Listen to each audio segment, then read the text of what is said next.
Yo, what's up everyone? Welcome back. Jamie here today with Dylan, and we're going to talk about Wes Craven's new Nightmare, which was released in 1994, 3 years after Freddy's dead. I'm just going to say straight up, this film is completely metal. Yeah, and I thought we were watching a horror movie, Jamie. I don't know why we got comedy in this. Oh yeah, but I mean, the kid was kind of scary. This was Wes Craven's return to the franchise, because, after part 3, he pretty much abandoned it, and he hated how Freddy became, a comedic role, but... I mean, that's why I like Freddy in a way. I understand the film sort of took a nosedive, but it's still entertaining, aren't they? The producers Bob Shea and that, and they're like, oh yeah, Wes Craven's coming back. And then they read the script and I'm like, Wes, what's Why are you this, with it? mate? I thought I was getting a Freddy film. Why are you talking about Heather and Robert and all that? Yeah, John. Why is John Heather's dad? This is the first real complete meta film, isn't it? Friday the 13th and other films had little mentions of people looking at the camera, but this is full on. Before Scream as well, Yeah. it's full on metal. Well, you could probably see why he wanted to do Scream then, because he saw this was what he did, and then Scream was probably what he really meant to do. Sure. He went too You can far tell in Kevin one direction. Williamson took inspiration from this because there's phone calls in it as well. And Yeah. we'll jump right into it. It starts on a movie set and it seems like it's the original, doesn't it? Like Freddy's making his glove. Yeah, it seems like it's going to be some sort of remake kind of thing, which I kind of was getting into. And then they yell cut and we see Heather there and her husband and all that. They're all on the movie set making a film. And the glove is different as well. We've got to mention that. And the knife. It's a redesign glove, yeah, which I think is cool. Yeah, I've got to say the look of Freddy is really good. It's Yeah. like this. I don't prefer this glove. I do like it. I do prefer the other one, but I do like the whole coat and the costume. You probably Yeah. got a figure there of it. Yeah, I do over there somewhere. He looks more demonic, doesn't he? He's definitely more scary. Yeah, and he was still as funny. So I don't know what the fuck Wes was on. True, and also Wes helped make Dream Warriors, and that was, Well, that wasn't as funny. No, but that was the start when I Yeah, opened that the primetime bitch and everything. That was the start. Because part 1 and 2 were kind of, We don't speak about two. I don't have after watching all these. I like 2 more. Yeah, I agree. The glove just starts going haywire, and it starts attacking people, controlling itself and all that, which is a cool effect. It does look pretty good. And I think It's this like happens stabbing back to the first film when Nancy's mum had the glove, and that seemed to be the cause of a lot of issues. Yeah, true. It's like And also, spoilers at the very end, Heather reads the script, doesn't she? And it goes back to this beginning bit. And if this is how Wes wrote the script, he makes it seem it's been out of sleep for so long and now it's came back out and it's out of its slumber, just like the franchise was in a way. Yeah, you talk about how it's a demon that gets trapped by a story, and then the less Yeah, and the stories films have remembered, kept him.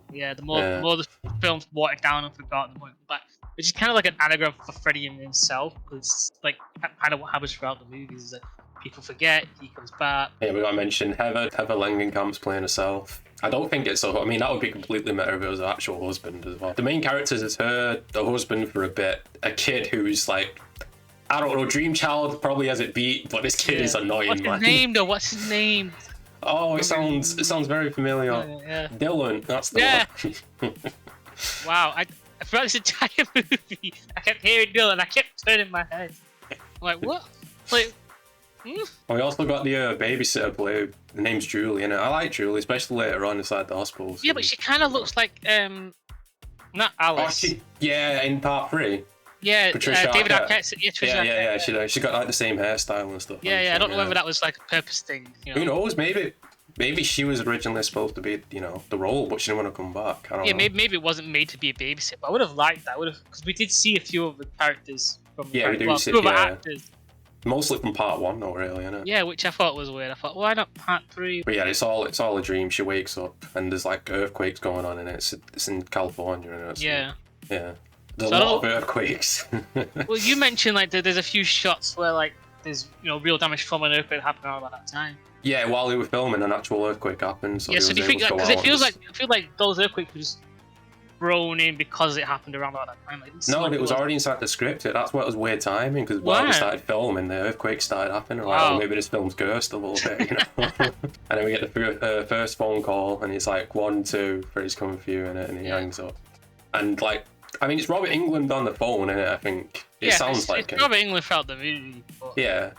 But there's he's doing original. something different. I think he's it's like what fucking Wes Craven wants. It's not serious. He's very sort of demonic, very evil. Which hats off to Robert Englund. It is a fucking creepy And then from there, like the limo driver keeps phoning, and it's like, oh, we're waiting for you outside. Yeah.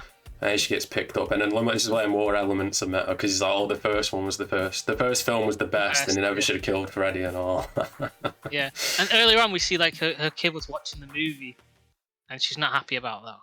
No, This seems to he be watches it a lot. Yeah, and like, bitch, just throw away the tape. And when people ask her, throw away do the you tape. like your son watch movies? Like, no, but I can't monitor this little fucker 24/7. He has legs and arms. He knows how to work a remote. He's a smart kid, I'll give him that. And we get a talk show, don't we? Heather's on the talk show, and then the surprise with Robert Englund coming out dressed as Freddy. That talk show was so cringy. It really was. It was funny, That is though. talk shows, though. That is talk shows. Oh, yeah. Oh, yeah, you mean the actual, yeah. Yeah. I thought you meant the No. scene, When Robert Englund did, he saved it. Go on, Yeah, you got all the kids in the crowd dressed as Freddy and shit. Like, we're all my children now. Yeah, all my children now. And even Robert Shaler says later on, like, kids love horror, which they do, man. Kids, I did when I was a kid. Like, people, you know. Yeah, it's just more of a curiosity with it. So everyone likes them fighting. True, but then they just start doing that thing where it's like, oh, what if the movies are to blame? But it's like, you know, Well, they never really do that in this movie, so that's why No, they don't. Well, I mean, like in real life, Yeah. that's what was coming up on it. So it sort of mirrors what was going on in that time. Because this was what, 1994. Like, horror was sort of dying until Scream at this point. Like I said, all my children now, and then from there she goes to New Line Cinema. She gets, I think the girl who meets us, Sarah, I forgot her name, but she directed Freddy's Dead. I think that's. Yeah, who she that's was a supposed to be. producer for most of them, wasn't she? Yeah, and then she meets Robert Shea, who's made a few cameos inside the films as well. And he's talking about Wes is writing a new script and he wants Heather to come back one last time to play Nancy, which is, you know, another meta aspect, because how many people are like, we want Nancy back. Yeah. Like, they really shouldn't have killed her off in the third one. Well, yeah, they mentioned like Wes is having nightmares, and that's what's inspiring him to make that. That's what's inspiring him to make the new, write the new script. Yeah, like, no, he says like the only time he ever makes a new horror movie is when he's had nightmares, which I think is a true thing he said. The husband's working on the set, and he was designing the glove one. Yeah. And she's upset that he never told her, and then he's like, oh, what about the kid? I'm gonna come there. It's 3-hour drive or whatever. Which she had Fucking where the fuck is it? It's California, it's America, isn't it? It's I a know, big but place. like 3 hours, that's a big trek for like a job. Like is he on set somewhere? Like what? Like He starts making the drive home, doesn't he? And it's like getting dark, and he falls asleep beside his car. And yeah, Freddy we find out comes that the up glove from is like not there when he's leaving, and he goes. Oh back yeah, to it's just gone on it. It's just disappeared. Yeah. And it basically just cuts right through his chest, and he's dead. Yeah. Heather has a dream, doesn't she? She wakes up and she dreams of him dying, and then it's the police at the door letting her know that. Oh yeah, you made me laugh so much. I was watching it, and you brought that scary movie for your call. The fucking Charlie Sheen or whatever. What do you mean? Like, let me check the standards. But yeah, from there it's funeral scene in it, and like you said before, we see cameo little shots of like it's mostly the part one people. It's Yeah, like I'm Tina and surprised stuff. that wasn't there. I would have liked to see him just in a Yeah, I cameo. read before Wes Craven wanted him to come back, but he felt nervous about asking him, and then later on in the years they met up and he was like, oh, I would have done it if you would have asked me. So he just felt nervous about asking him, because Johnny Depp, what, 94, I don't know, but I'm guessing his career was, He I don't know. probably was doing a lot of work with Tim Burton. Yeah, But like, it's fucking Wes Craven. Wes Craven's above Tim Burton. true. And he even You know said, what, like, when they met, I would have done it if you would have asked me, so I Yeah. should have just asked. I mean, they got him for fucking Freddy's Dead, for fuck's sake. I'm sure he would have came back for Wes. He's dead. This kid's like, he's not coming back after that movie. He's not coming back. No, coming back. Like, Freddy's coming back dead. after that. Freddy's dead. Why would he come back? Freddy's dead. Heather has a dream in it where, was it an earthquake happens and Dylan falls into the coffin, and we see Freddy, don't we? It's one of the first That times was you see him. fucking terrifying. That made me Yeah. shit. I jumped. I thought that was a really good scene. That was a good scare. And then she wakes up and John Saxton's there, the guy who played her dad Yeah, in the she's original. banged her head. Yeah, a little cut on the head.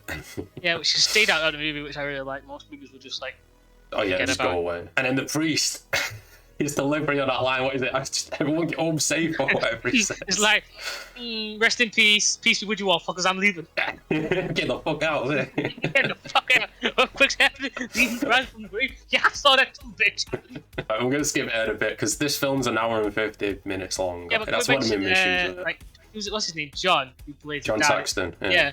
For the entire movie, she was treating him like he was her dad.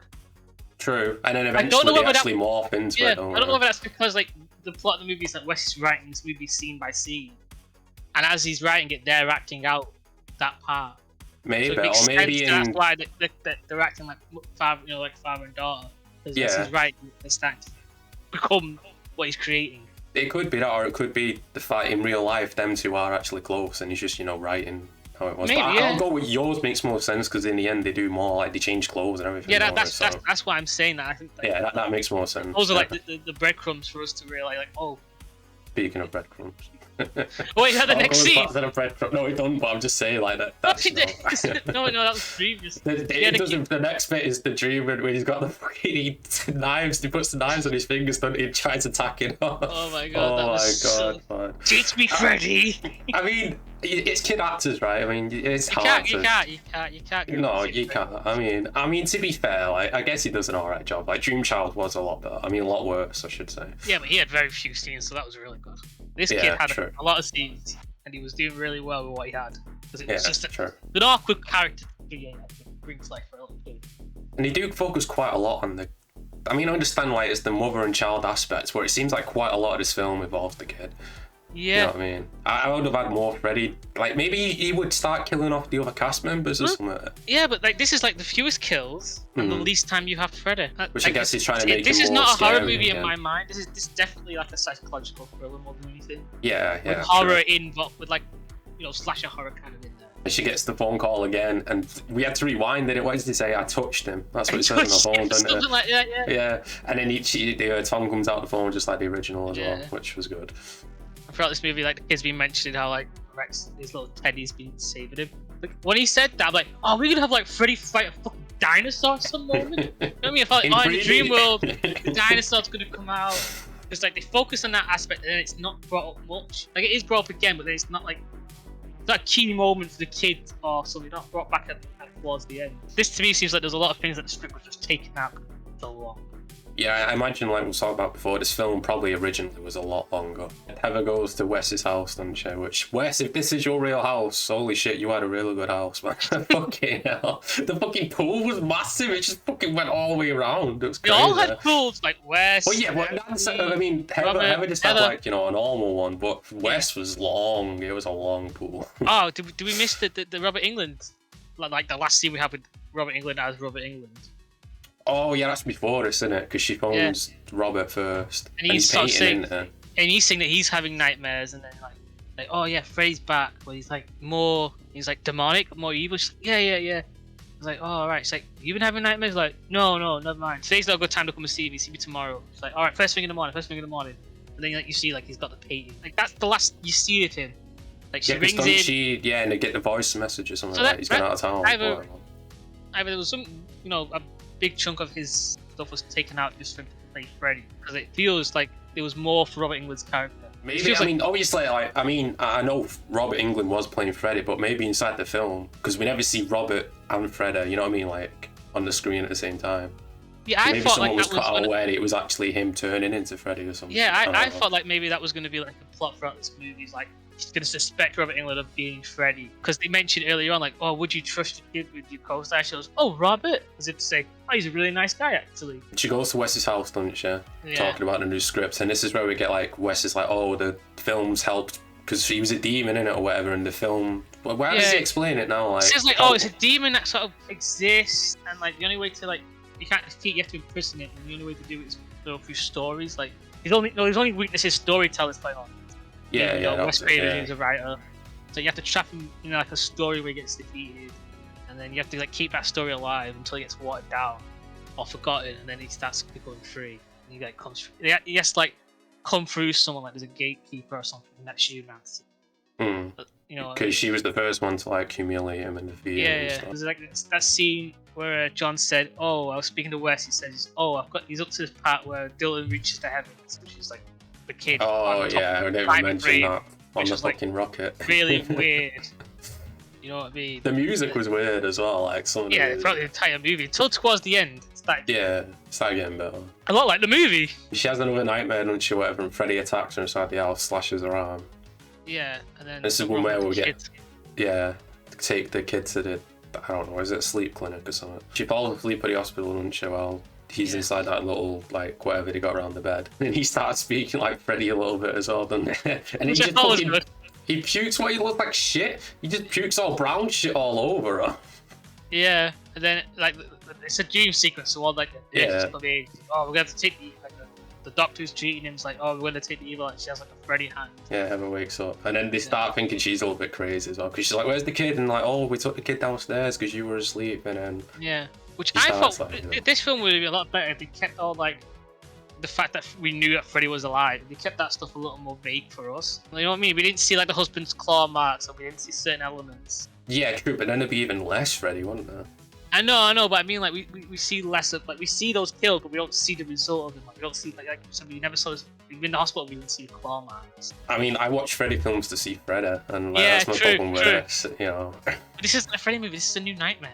Yeah, true, but it has... I mean, yeah, I guess you could make that argument, yeah, because it's not even a part of the canon, really, at this point. They're mentioning Freddy's dead. But yeah, we get this good scene where the nurses double-team the fucking kid, don't they, with a needle, where Julie's questioning. She's like, "Oh, no, I'm telling you not to do it." And then the snide bitch, the other side, just pulls another needle out and sticks him with it. I'm like, what the fuck? Yeah, and then the fucking babysitter like, pow, oh, yeah, pop, bitch went down. Bitch. That's why I like Julie, man. She don't put up any shit. She just punched that nurse.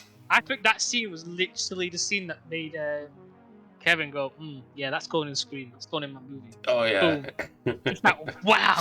Unfortunately, Julie dies, but it's a really good death, because only Dylan can see Freddy. And he starts... Well, first he says, "Hey, Dylan, you ever played Skin the Cat?" Yeah. And he starts pulling her up the wall. And it's sort really, of like we see him like this really cool outfit, and we probably get to see like how he is. I saw that woman go up and get gutted, and the kid couldn't do anything to help, and I couldn't do anything to help because I'm lazy, bitch. And you have the kid? Did you just let him sit on the bed? Yeah, and then he fucks off, and I'm like, I even said this to you, like, does no one look down? He's a little fucking kid. How did he get bashes? Because I haven't mentioned. He's sleepwalking, isn't it? Yeah. So maybe he's got the dream master abilities where he can walk through walls and shit. Because he goes through the highway, don't he? Whenever he just avoids those cars. Yeah. He gets hit. Oh yeah, Gabba eats shit. Yeah. And you see a little shot of all the Freddys coming over a wall or whatever, just for a second. Well, you could. It was a. But this movie, you could just tell it's a fake. You know, it's just a mask. Like it's really bad for a mask as well. It's not even a good one. Yeah, that's probably why they only kept it for like a second. Yeah, which I felt was a good treat because I was focused on it because I'm looking for shit like that when I watch a movie nowadays. But it was so quick. You're like, all right, okay, it was a quick. They just went right past it. Or it was something that they did film and they cut it for time. The finale takes place at Heather's house, don't it? And John's there. And this is where like he starts calling her Nancy, don't she? And she's like, "Why are you calling me Nancy?" Who's doing this? Freddy. Freddy's dead. Because this is what I want to talk about. I think this would have been how you would make a new Freddy movie in that time. Is you wouldn't make it a sequel to one of the others. Yeah. You'd make it a direct sequel from the first one, where like you would be like, "Oh, maybe what we saw wasn't true. Maybe it was just we saw Nancy's hallucinations or whatever." Because he even mentions, "Oh, you're going crazy like your mum. Freddy's dead." Like I think that was like I feel like that was something that Wes really wanted to do. Was going to do a sequel. True. This last little bit does feel he like wanted to do something more meta. Yeah. Yeah. It feels like a conclusion to Freddy, really. I mean, if we never got Freddy versus Jason, this would be sort of like a nice send off in a way. Yeah, it would. That you just take that last bit. This last bit. Yeah, the last bit. Yeah. Because I think this really gets good. This really becomes a Freddy. But how long? I mean, this is like what, an hour 30 into it. There's like the last 20 minutes, isn't it? Yeah. If she's dressed up as Nancy now, she's pretty much embraced. Because before Wes, like they're all basically like George said, this film just like, oh, they want her to play Nancy again, and she finally accepts the role, and then she transforms into Nancy. That's what Wes was saying. Like, oh, once we make this movie, like we play Nancy, so we progress for a little while in prison. And then you're also thinking, well, don't you need to make like shit movies for the next like 200 years or whatever? Yeah, fucking hell. Like, can you not get a priest involved or something? Which she finds the breadcrumbs from Dylan and the sleeping pills, which that is a lot of fucking sleeping pills now, I think. Yeah. What do you think this is? Do you think this is hell? It's somewhere between hell and dreams. Like, I think. Because it was all flamey, like, when you see like bats. Yeah, but there's like no other demons though. Like this one area. And she also comes the face she comes out of, isn't that Freddy's face when she first slides out? I think that's meant to be like. Oh, the demon or whatever. No, because the demon's taken on the persona of Freddy, hasn't it? Yeah, true. The demon like talks like Freddy, acts like Freddy, uses a response to the name Freddy. And she finds the script down there as well, doesn't she? And she's reading it, and she's hearing her son. Freddy's like in the background, hiding menacingly, kind of like thrown back to like the first movie where you don't see him. Yeah, he's just scraping his claws and shit. Yeah. Yeah. But eventually, it ends up with the furnace, doesn't it? Like. Yeah, because Dylan goes in there, Freddy can't reach him. Dylan's favourite book is Hansel and Gretel. I don't know how this connects to like a Freddy movie, except for like maybe because the witch was burnt by fire, and Freddy was killed by fire. We get that effect of like Fred's mouth pump and he's trying to read Dylan in there. That was just, I didn't know whether to be like, that's really bad, or that's pretty fucking cool. Like, yeah, it started off cool, that's but what then the kid, it doesn't like, what it got. Yeah, I don't know. Like, I felt like the funny. kid was doing pretty good because he must have been absolutely terrified. Oh yeah, true. That would have been scary because you know that's practical. That's not CG. Yeah, I think it looked really good. Like you could tell it was great, but it looked a lot better than if it was CGI. I think. And then Nancy comes over and stabs Freddy, doesn't she, with a knife? Yeah, which stops him, and then he uses his tongue, doesn't he? Yeah, because he gets no. Dylan goes for like another cat, but he's trapped by a snake. We get to the end because basically Freddy burns, doesn't he, inside the furnace, and they escape. They just jump through what is it, like the water thing or whatever? Yeah, and then they suddenly like fall out the bed. Yeah, and she's got the script, and there's a note from Wes saying thanks for playing Nancy one last time. Then she starts like, oh, is it a story, Mum? She's like, yeah. And she starts reading to him like, bitch, you spent this whole movie saying you wouldn't let him see the movie, and now you're gonna let him read the new script. Like, granted, he didn't fucking live through it, I guess, but... The overall rating, what are you gonna give New Nightmare? Oh, I'm gonna give it like a bit. Not enough Freddy, too meta, but like too meta. You know what I mean? Like, it went in a direction that was like, okay, we get it. This is a joke on horror movies. It wasn't even a joke, but it was funny. Like, you know what I mean? It was like, it had issues, I felt. It was so fucking long, dragging. Scream had the right balance of the murder, really, didn't it? It always goes back to Dream. I'm going to give it a 7, though. I mean, it is a good film. It's not one of my favourites, because obviously I watched these films to see Freddy. And like you said, it's way too long. Barely any Freddy in it. The kid does an alright job, but it seems like they focus way too much on the kid. Yeah. I would have had it where, like, Freddy was maybe killing the other cast members from the original again. Like, that would have gave us more kills and more Freddy, which would have been good. Yeah, because they also mentioned like 2 other prop makers died somewhere in the desert. It's like, yeah, and he found them in the field. It would be nice to have seen that. Yeah, it would be nice to have seen that. Like, well, we kind of did in the dream sequence, I guess. True.